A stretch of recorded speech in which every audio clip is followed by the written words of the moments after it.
Videos కొరకు మా ఛానల్ని సబ్స్క్రైబ్ చేసుకునండి, షేర్ చేయండి, లైక్ చేయండి. ఈ మా పరిచర్య కొరకు మీ ప్రార్థనలో జ్ఞాపకం చేసుకునండి. దేవుడు మిమ్మల్ని దీవించునుగాక. ఆమేన్. ప్రభునందు ప్రియమైన సహోదరి సహోదరులారా, దేవుని సన్నిధిలో మనుష్యుడు పవిత్రుడు కాడు, మనిషి పాపి అని బైబిల్ వాక్యం చెప్తుంది.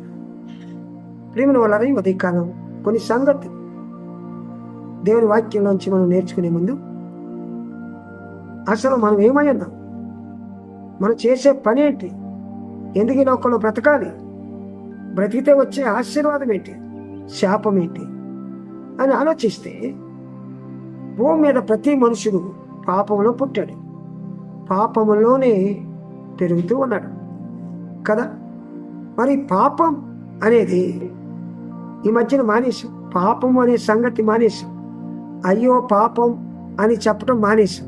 ఎందుకు అంటే అందరిలో పాపం ఎక్కువైపోయింది, అందరూ చేసే కార్యాలు పాపమే. కాబట్టి ఇద్దరు మనుషులు దొంగతనం చేస్తే వీళ్ళు ఆండి ఈడి దొంగోడు అంట, ఈ నాడి దొంగోడు అంట. నువ్వు దొంగోడురా అని మొదటోడు అంటాడా అంట, నువ్వు దొంగోడువరని ఆడు కూడా అంట. ఎందుకు అడిగితే దొంగలే కాబట్టి. ఇలా పాపం అనే మాట ఎందుకు మరుగైందంటే అందరూ పాపులే కాబట్టి, చేసే ప్రతి కార్యం పాపమే. కాబట్టి నీ అంతరంగానే తెలిసి, నీ మనస్సాక్షికి తెలిసి నువ్వు పాపమని, నీ అక్రమాలు, నీ అన్యాయాలు, నీ మోసాలు, నీ అపవిత్రత అంతరంగంలో నీకు తెలిసి నీ అంతరాత్మని నొప్పింపజేస్తుంది నువ్వు పరిశుద్ధుడు కాదు. నీలో పాపం ఉందనే సంగతి నీ అంతరాత్మ చెప్తుంది, కానీ కప్పెట్టుకున్నావు కదా. మరి పాపం అంటే ఏంటి, పాపం అంటే ఏంటి అర్థం చేసుకోండి. ఆదాము అవ్వలు పండు తిన్నప్పుడే వాళ్ళ దేహాల్లోకి పాపం వచ్చింది. ఆ పాపం వాంఛకు కారణమైంది, కోరిక, శరీర కోరికలు ప్రారంభమయ్యాయి, స్వార్థం ప్రారంభమైంది, రక్తంలో అపవిత్రత ఎక్కువైంది. ఆ రక్తంలోంచి పుట్టావు కాబట్టి నువ్వు కూడా పాపివి, నువ్వు కూడా మలినంతో పుట్టావు. ఈ ప్రపంచంలో ఎవడైనా మలినంతో పుట్టవలసింది. మరి ఎలా మలినం పోతాయి? ఈ పాపంలోనే పుట్టి ఈ పాపంలోనే మనం చనిపోతే ప్రేమలోనరా మన ఆత్మ నిత్యము నరకాగ్నికి వెళుతుంది, నరకాగ్నికి వెళుతుంది. మరి నరకాగ్నికి వెళ్ళినప్పుడు అక్కడ అగ్ని ఆరని పురుగు చావులు పరలోకంలో పాతాళంలో మనం ఉండాలి కదా. మరి ఎలా తప్పించుకోవాలి? పాపి ఎలాగో పరలోకం వెళ్ళాడు, ఏమండి ధనవంతుడు పరలోకం వెళ్ళని చెప్తుంది, పాపులందరూ ఏకంగా నశిస్తారని బైబిల్ చెప్తుంది. మరి అలాగే పాపాలు పోతాయి అంటే వాక్యాన్ని బట్టి చెప్తున్నా ప్రియమైనవారా, దేవుని సన్నిధిలో మన పాపాలని మనం ఒప్పుకోవాలి, మన పాపాలని మనం విడిచిపెట్టాలి, మన పాపాలు ఆయన రక్తంలో కడుక్కోవాలి. ఈ పాపం అనే సంగతి ఖచ్చితంగా మనకు భయపెట్టే కార్యం. అది పాపం అనేది నీతో దుష్కార్యాలు చేస్తుంది, పాపం నేను వ్యభిచారం చేస్తుంది, పాపపు ఆలోచన నేను అబద్ధం ఆడిస్తుంది, పాపం నీతో మోసం చేస్తుంది, పాపం రహస్యంగా నిన్ను తప్పుడు పనులు చేయమంటుంది. ఆ పాపమే నిన్ను చెడు కార్యాలు చేయించడానికి కారణం. ఎక్కడుంది?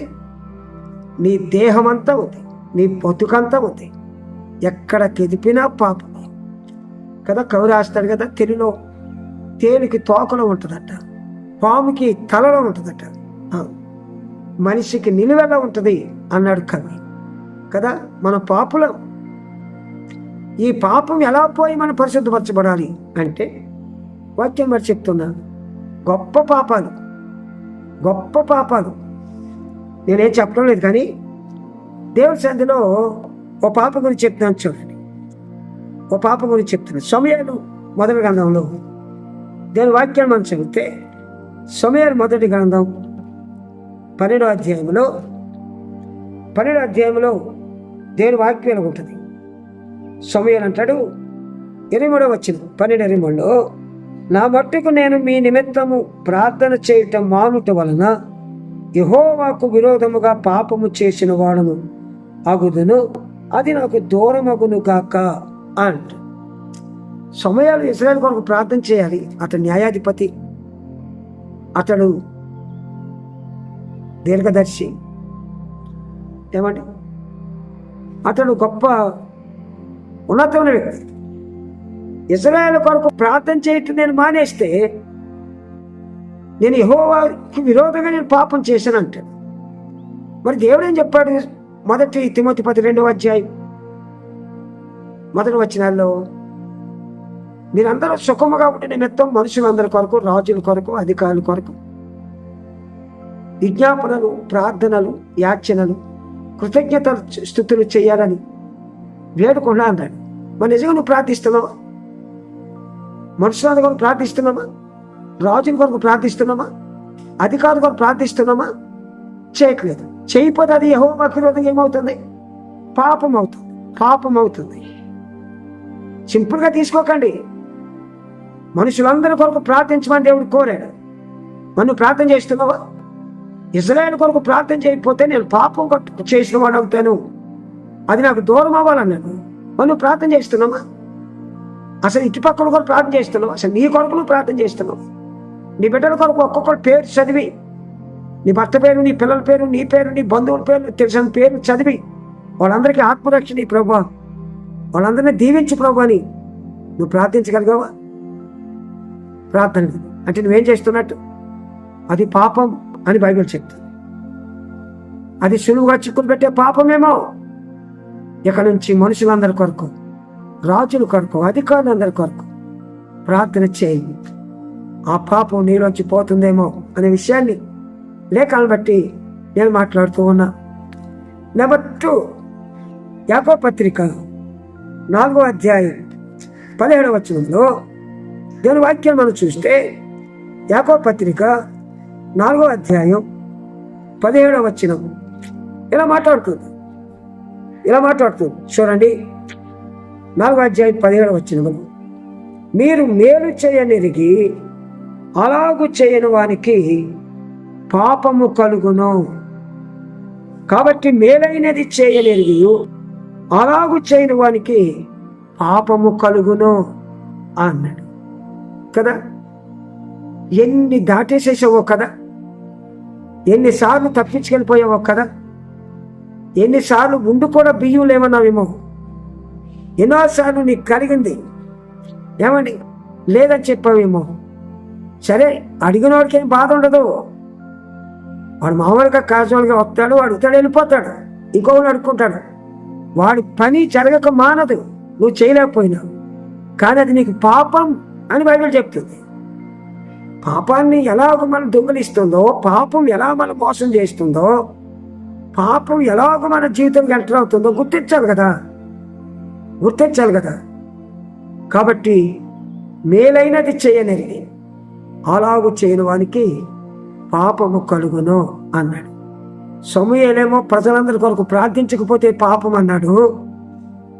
యాకోబేమో మనుషులందరి కొరకు మేలైనది చేయనిరిగి అలాగు చేయని వానికి పాపం కలుగుతుంది అని చెప్పాడు కదా. ఎన్ని అవకాశాలు దేవుడు ఇచ్చారో నువ్వు మేలు చేస్తావని. నువ్వు మేలు చేస్తే పొందినోడికి మేలు కాదు, నీలో పాపం పోతుంది. నువ్వు ఎవరికైనా మేలు చేస్తే పొందినోడికి మేలు కాదు, ఆ మేలు చేసిన నీలోంచి పాపం పోతుంది, పరిశుద్ధత వస్తుంది. ఎదరోడి మేలు నీలో ఉన్న పాపం పోవటానికి, ఎదటోడికి ఉపకారం నీలో ఉన్న అపవిత్రత పోవటానికి. మీరు అర్థం చేసుకోండి. వాడికి కాదు లాభం, నీకే లాభం. అంచేత మనుషులందరి కొరకు ఎప్పుడు మోకరించినా ఈ ప్రార్థన చేయి, పాపం లేకుండా ఉండాలని ప్రభువు కోరుతూ ఉన్నాను. అలాగే నెంబర్ 3, ద్వితోపదేశ కాండంలో దీని వాక్యాన్ని మనం చదివితే, ద్వితోపదేశ కాండం 21వ అధ్యాయం, ద్వితోపదేశ కాండం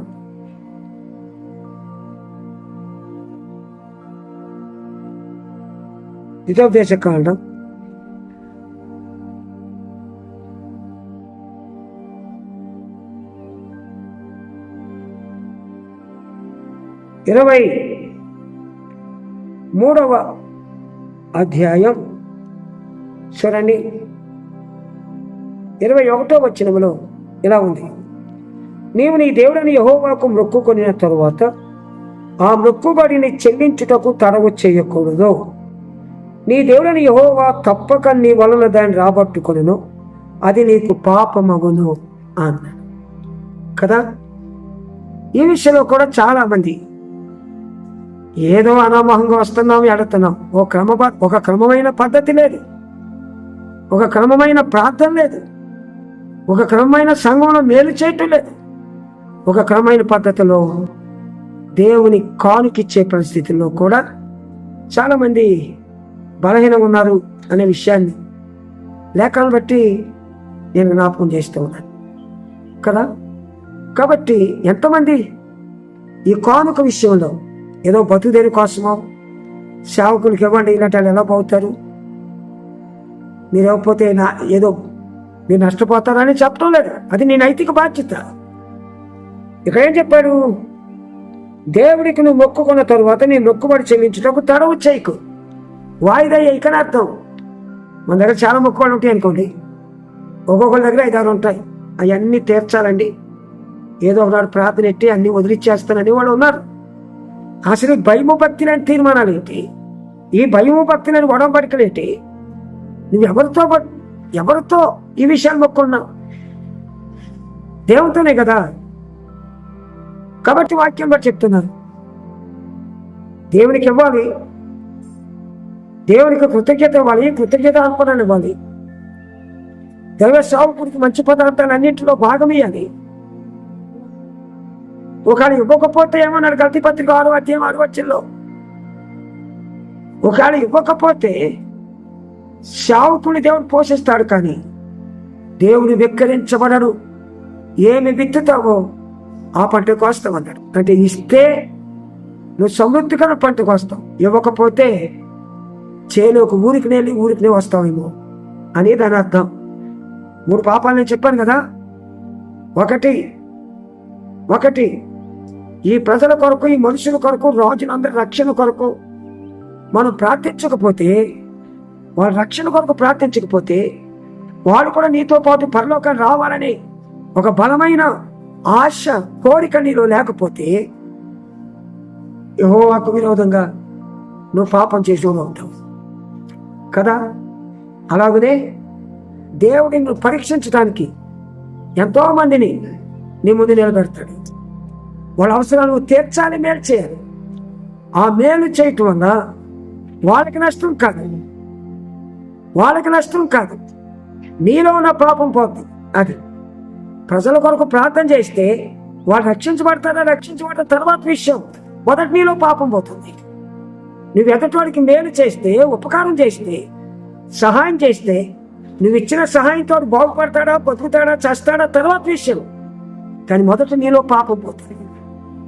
అలాగనే దేవుడికి కానుకిచ్చే విషయంలో నువ్వు ఇవ్వకపోయినా, దేవుని దగ్గరికి తేకపోయినా, ఆజ్ఞకు లోబడకపోయినా పనులు జరుగుతాయి. నువ్వే ఇస్తావంటావు. నీ దేవుడని యెహోవా నీ ద్వారా తప్పక దాన్ని రాబడతాడంట. ఏదో రకంగా ఎక్కడికో పంపుతాడు, 10,000 20,000 ఆ విధంగా పట్టుకెళ్తాడు. డబ్బులు వెళ్ళిపోతాయి. కానీ నువ్వు ఇవ్వకపోయినంత మాత్రాన్ని ఇంట్లో వాడుకుంటాను, ఇంట్లో ఉంటాయనుకో, వెళ్ళిపోతాయట. యెహోవా దాన్ని రాబడతాడంట ఎలాగో. కానీ అది నీకు పాపం అంట. ఇస్తేనేమో పాపం పోతుంది, ఇవ్వకపోతే పాపాన్ని మూటగట్టు కదా. ఇది నేను చెప్పే విషయం. ఈ విషయాల్లో ఎలర్ట్ అవ్వండి, సంఘం మెలకువగా ఉండండి. పాపం వల్ల వచ్చే జీతం మరణం అనే రోమపత్రిక 3వ అధ్యాయంలో మనం చదువుతాం. పాపం ఏ రకమైన పాపం? అది ఏ పాపమైనా దేవుని దృష్టిలో అది పాపమే. సులువుగా చిక్కులు పెట్టే పాపం ఉంది, మరణకరమైన పాపం ఉంది, మరణకరం కాని పాపం కూడా ఉంది. ఏ పాపం అయితేనేటండి? దేవుని ఆజ్ఞని తిరస్కరించటమే కదా, దేవుని వాక్యానికి విరోధంగా నడిచేట్టే కదా. నీకే మనశ్శాంతి ఉంటుంది పాపం ఉన్నప్పుడు? నీలో కాల్లో ఉన్న చిన్న ముళ్ళైతే పెద్ద ముళ్ళైతే నువ్వు నడవలేవు కదా స్వేచ్ఛగా. మేలు చేయకపోతే పాపం, మేలు చేస్తే నీలో పాపం పోతుంది.